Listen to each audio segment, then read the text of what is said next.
यकीनन आज पूरी कौम सोच रही है ये मुज़ाकरात पे वक्त क्यों ज़ाया किया गया। जब भी मुज़ाकरात शुरू हुए थे शौकत साहब, तो मेरे शो के अंदर जितने भी लीडर्स आते थे और उनसे पूछता था कि ये मुज़ाकरात के बारे में उनकी क्या राय है, तो वो कहते थे मुज़ाकरात नहीं है, ये एक मजाक है।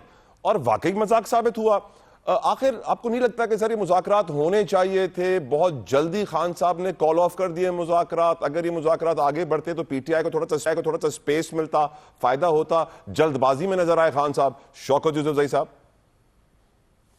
बिस्मिल्लाहिर्रहमानिर्रहीम, बहुत शुक्रिया। देखिए, हमारी तो ख्वाहिश थी और ज़ाहिर है मुल्क जिस हालात से गुजर रहा है उसमें तो मुज़ाकरात का ही वाहिद रास्ता था जिससे हम कोई ना निकल सकता था। लेकिन बदकिस्मती है कि आप डे वन से आप देखें ना, कुछ वज़रा को छोड़ा गया था कि जी आप इधर पे हमले करें पीटीआई के ऊपर और बस ये कहें कि जी ये मुज़ाकरात कैसे कर रहे हैं, पीटीआई क्यों कर रही है, आखिर क्या क्या वजह हो गई है कि 10 दिन में ये यू टर्न ले लिया है, कभी क्या। वो बातें हम इग्नोर करते रहे इसलिए कि वो उनसे कोई फर्क नहीं पड़ता था। लेकिन उसके बाद फिर आप देखें कि जो 190 मिलियन पाउंड्स का फैसला है इमरान खान ने कहा नहीं मुज़ाकरात जारी रखें, क्योंकि इससे कोई ताल्लुक नहीं है। मैं वैसे भी अदालती मामलात से अपने आप को वो करूंगा, अगर बरी भी तो अदालती जंग लड़कर। लेकिन जो बात वहां पे हुई कि जब हमारी तीसरी मीटिंग हुई और मीटिंग के बाद 7 घंटे भी नहीं हुए थे कि हमने उनको रिटर्न अपने 2 मुतालबात, और ये 2 मुतालबा शुरू दिन से है, ये नहीं कि कोई रिटर्न में हम कोई दे दिए, तो शुरू दिन से 2 मुतालबात हमने पकड़े थे कि जी कमीशन बनाए और रिहाई। तो आपने देखा कि ये कहते रहे कि जी 7 दिन कम है, कुछ ज्यादा दिन होने चाहिए, ये वो सारे करते। आप देखें कि जब हमने रिटर्न दिया, मीटिंग खत्म हुई, उसके पूरे 4-5 घंटे बाद राना सनाउल्लाह साहब और वो जो सदीक साहब है वो बैठ के उन्होंने प्रेस कॉन्फ्रेंस कि जी ये दोनों मुतालबात जो है ये हम नहीं मान सकते। तो हमारे तो और मुतालबात थे ही नहीं, तो अब वैसे हम उसको लटकाते रहे कि नहीं जी खैर है, उन्होंने कह दिया कि नहीं मानते तो फिर भी हम जाके उनके साथ बैठ जाए। पीटीआई के पास अब क्या ऑप्शन बचा शौकत साहब? अब क्या करेगी पीटीआई? किस रास्ते पर गामजन है पीटीआई? देखिए, पीटीआई के पास बड़े ऑप्शंस हैं। पीटीआई जो भी आइन कानून के दायरे में रहकर जो अपोजिशन को इख्तियार मिला है वो करेगी। स्ट्रीट पावर है और जाहिर है यही ऑप्शन रहता है, एहतजाज का ऑप्शन खुला है, वो करेंगे हम।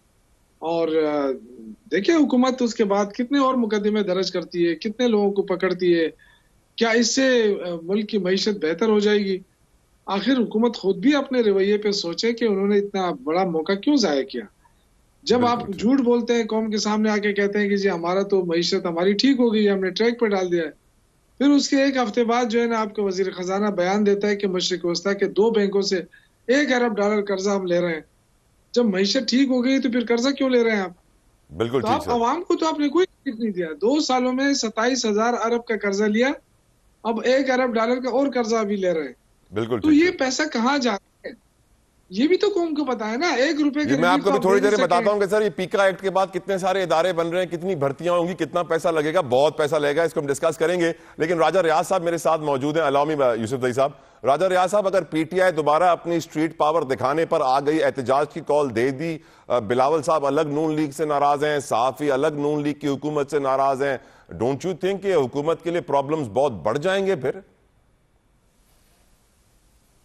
जी, मैं समझता हूँ कि बहुत अच्छी बात होती कि अगर मुज़ाकरात होते, ये जो शुरू हुए थे और ये कामयाब हो जाते, लेकिन बदकिस्मती से ये कामयाब नहीं हुए। अब एक चीज पता नहीं तरीके इंसाफ वाले माने या ना माने, लेकिन एक चीज हकीकत है कि अब पीटीआई का वर्कर डिसार्ट है और वो जिस तरीके से पहले निकलता था, अब वो इस पोजीशन में जो 26 नवंबर को इनका शो फ्लॉप हुआ है, उसके बाद वो पोजीशन नहीं है कि मोटिवेशन नहीं है, मोरल नहीं है उनके अंदर, नहीं निकलेगा। तो इनके पास स्ट्रीट पावर जो पंजाब में थी वो तो तकरीबन डिसार्ट हो चुकी है, वो उस तरह नहीं निकलेगी। केपीके में जाहिर है इनकी हुकूमत है, उधर इनके वसाइल भी है, उधर ये एहतजाज कर सकते हैं। बाकी सिंध और बलूचिस्तान पहले खामोश है, तो अब भी मेरी तो दुआ है कि कोई मुज़ाकरात का रास्ता निकले, तरीके इंसाफ को भी रास्ता मिले और हुकूमत को भी रास्ता मिले और मुल्क तरक्की की तरफ चले। आमीन। लेकिन अगर इन्होंने ये तरीका तैयार किया तो यकीनन इसका नुकसान है, इसमें कोई शक नहीं। ठीक। हाफिज एहसान अहमद साहब, लेट्स कम टू पीका एक्ट। हमें एक बताया गया था कि IMF ने कहा कि हुकूमत अपने अखराजात कम करे, हुकूमत कॉस्ट कटिंग कर रही है, इदारे बंद कर रही है, मिनिस्ट्रियां खत्म कर रही है, 18वीं तरमीम के बाद जो खत्म हो जानी चाहिए थी उनको भी किया जा रहा है। लेकिन मैंने जब पीका 8 की डिटेल्स पढ़ी sir, digital rights protection authority, national cyber crime investigation agency, social media regulatory authority, social media complain council, social media protection tribunals, sir लग तो ये रहा है कि कम से कम 2-4 हजार लोगों की भर्तियां हो जाएंगी इसके बाद। हाफिज एहसान अहमद साहब, और जो एहतजाज इसके खिलाफ हो रहा है, आप उसके हक में हैं या नहीं? तला, एक तो बात यह है कि दुनिया भर के अंदर जो सोशल मीडिया है उसके अंदर उन्होंने अपने लॉज को इम्प्रूव किया है। ठीक। और बदकिस्मती की बात है कि पाकिस्तान ने अपने सोशल मीडिया लॉज को इम्प्रूव नहीं किया। 2016 के अंदर आपने मीडिया लॉ बनाया, लेकिन उसके अंदर ना आपने अथॉरिटी बनाई, ना मैकेनिज्म बनाया, FIA को आपने डाला, ना कैपेसिटी आई, ना मिस इन्फॉर्मेशन आई, ना डिस इन्फॉर्मेशन आई, ना फेक न्यूज आई।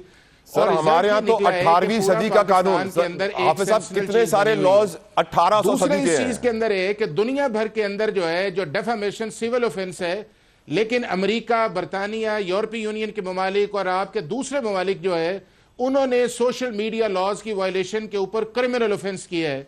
और अमेरिका के अंदर भी 10 साल तक जो है वो सजा दी जा सकती है।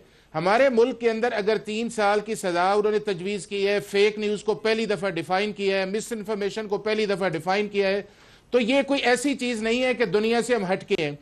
अब सिर्फ सेंट्रिक ये कहना इस चीज के अंदर कि लॉ को बेहतर नहीं करना चाहिए, मेरा ख्याल है ये मुनासिब नहीं है। और उसके अंदर कोई ऐसी प्रोविजन नहीं है जो आपके कॉन्स्टिट्यूशन का खिलाफ हो, जो आपकी इंटरनेशनल कमिटमेंट्स के खिलाफ हो, या दुनिया भर के जितने ममालिक हैं उन्होंने जो लॉज बनाए उससे डेविएट किया हो।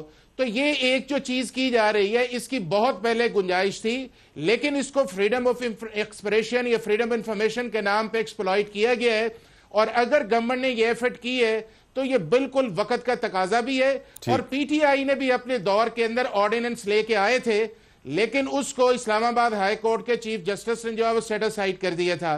तो एक कंप्लीट मैकेनिज्म है कि जिसके अंदर आपकी जो रेगुलर क्रिमिनल कोर्ट से निकाल के अथॉरिटी भी है, उस इन्वेस्टिगेशन एजेंसी भी है जो ऑलरेडी मौजूद थी, ट्रिब्यूनल्स भी बने, और ट्रिब्यूनल की अपील डायरेक्ट जो है वो आपकी सुप्रीम कोर्ट ऑफ पाकिस्तान के अंदर चली जाएगी।